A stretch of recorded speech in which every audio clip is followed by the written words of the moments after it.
Students, good morning. आज हम अपने क्षितिज पाठ्य पुस्तक में से लेसन नंबर 2 तुलसीदास जी द्वारा रचित राम लक्ष्मण परशुराम संवाद के बारे में पढ़ेंगे। यानी कि इनके भावों को जानने से पहले हम तुलसीदास जी के जीवन परिचय के बारे में जानेंगे। तुलसीदास जी जो हैं राम मार्गी शाखा के प्रतिनिधि कवि, हिंदी साहित्य के गौरव तथा भारतीय संस्कृति के रक्षक माने जाते हैं।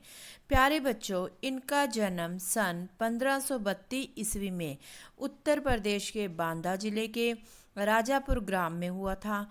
कुछ विद्वान उनका जन्म स्थान सौरो जिला एटा भी मानते हैं। यानी कि कोई प्रमाणिक तथ्य नहीं है हमारे पास कि उनका जन्म जो है बांदा जिले में हुआ या सौरो जिला एटा में हुआ। उनके पिता का नाम आत्माराम दुबे था और माता का नाम हुलसी था। पिता का नाम आत्माराम दुबे और माता का नाम हुलसी था। तुलसीदास जी का बचपन बड़ी कठिनाइयों में व्यतीत हुआ। इनके पिता ने इन्हें मूल नक्षत्र में पैदा होने के कारण त्याग दिया था। मीन्स इनके माता पिता ने इन्हें बचपन में ही, जन्म के समय ही त्याग दिया था। बाद में नरहरि बाबा ने इनका पालन पोषण किया। यानी कौन थे जिन्होंने इनका पालन पोषण किया? नरहरि बाबा। और भगवान राम के प्रति इनके मन में अगाध श्रद्धा थी। यानी कि श्री राम के उपासक थे। जो है इनकी तुलसीदास ने अपना सारा जीवन राम की आराधना में लगा दिया। इनकी जो है 12 रचनाएं मिलती हैं हम लोगों को, लेकिन जिनमें से रामचरितमानस तथा विनय पत्रिका विशेष उल्लेखनीय है। इसके साथ साथ एक और थोड़ी प्रसिद्ध है कवितावली। रामचरितमानस की जो रचना है वो अवधी भाषा में है। कौन सी भाषा में बेटा? अवधी भाषा में। और विनय पत्रिका और कवितावली जो है ब्रज भाषा में है। अब तुलसीदास जी यानी कि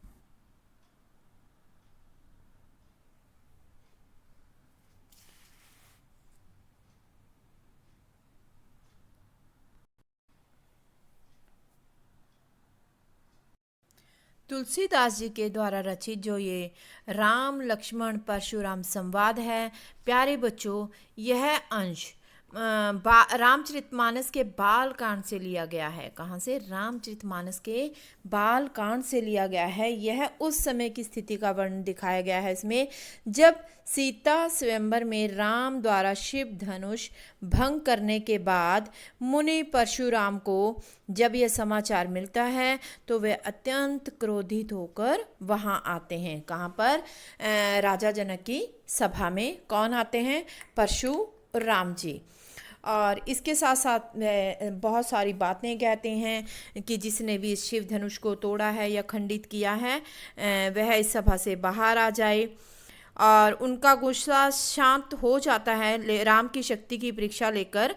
इसी बीच राम लक्ष्मण और परशुराम के बीच जो संवाद हुआ उस प्रसंग को यहाँ प्रस्तुत किया गया है। जो ये प्रसंग है हमारे पास, राम लक्ष्मण परशुराम के बीच में जो डायलॉग्स, जो संवाद हुआ, उस प्रसंग को यहाँ प्रस्तुत किया गया है। परशुराम के क्रोध भरे वाक्यों का उत्तर लक्ष्मण व्यंग्य वचनों से देते हैं। कैसे देते हैं? व्यंग्य वचनों से देते हैं। और अब जो है हम लोग जो पैसेज जो हैं हमारे पास 6 पैसेज हैं, एक एक दो दो करके हम लोग इनके भावों को पढ़ेंगे। सबसे पहला पैसेज है आपके पास, नाथ शंभु धनु बंझन हारा, होई केहू एक दास तुम्हारा।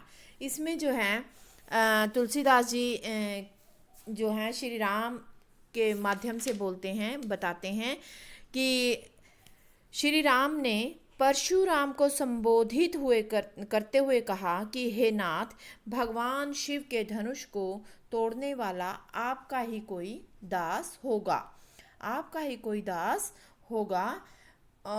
आयुषी कहा कही किन मोही, आयुषी का मतलब होता है आज्ञा, कि आप मुझसे क्या आज्ञा है, आप मुझसे क्यों नहीं कहते, क्या आज्ञा है, आप मुझसे क्यों नहीं कहते।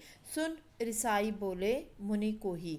यह सुन करके क्रोधी मुनि गुस्से में आकर, मुनि परशुराम जी क्रोध में भर कर के बोले, क्या बोले, सेवकु सोजू करे सेवकाई, अरि करने करे कर लड़ाई, कि सेवक तो वह होता है जो सेवा का कार्य करता है, लेकिन शत्रुता का कार्य करने वाले से तो लड़ाई ही की जाती है। अब वो किसको अपना शत्रु मान रहे हैं, जिसने भी इस धनुष को तोड़ा है। कौन?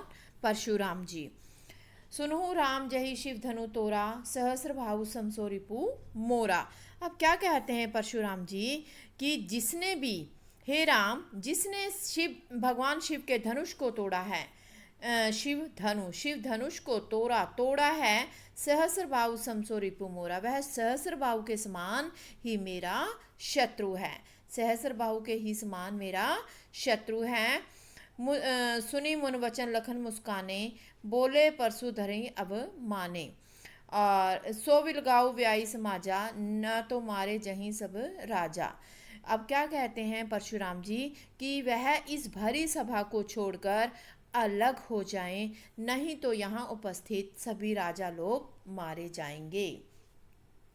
सुन मुनि वचन लखन मुस्काने। अब परशुराम जी श्री राम को बड़े क्रोधित स्वभाव बोलते हैं, लेकिन ये देख करके लक्ष्मण जी को गुस्सा आता है, लेकिन फिर भी वह मुस्कुरा करके व्यंग्य मुस्कान में बोलते हैं। क्या बोलते हैं?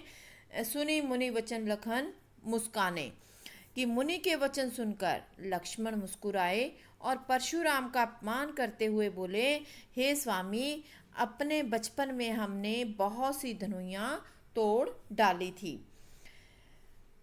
सुन मुनि वचन लखन मुस्काने, बोले परसु द्रही अब माने।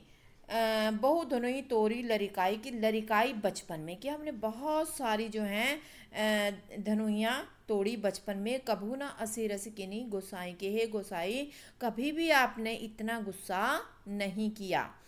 यही धनु पर ममता के ही हेतु, सुन रिसाई क ब्रिकुल केतु।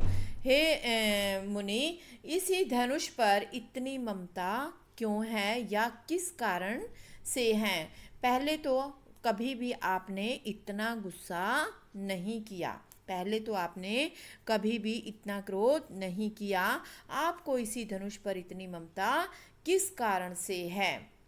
अब देखो लक्ष्मण की बातें सुन करके परशुराम जी क्या कहते हैं। रे नृप बालक, नृप राजा, रे नृप बालक, काल बस बोलत तो ही ना संभार, कि हे अरे राजपुत्र, यमराज के यानी मृत्यु के वश में होने के कारण तुझे बोलने का भी होश नहीं है।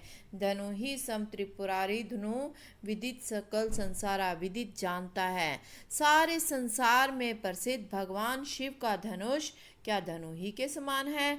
अर्थात तुम्हारे द्वारा शिव जी के धनुष को धनु ही कहना तुम्हारा दुस्साहस है या तुम्हारी गलती है। प्यारे बच्चों, ये फर्स्ट पैसेज जो है आप लोगों ने रीड करना है, इनके भावों को समझना है, साथ के साथ जो है पैसेज नंबर 2 और 3 को भी रीड करना है, जो हम अपनी नेक्स्ट वीडियो में एक्सप्लेन करेंगे। धन्यवाद।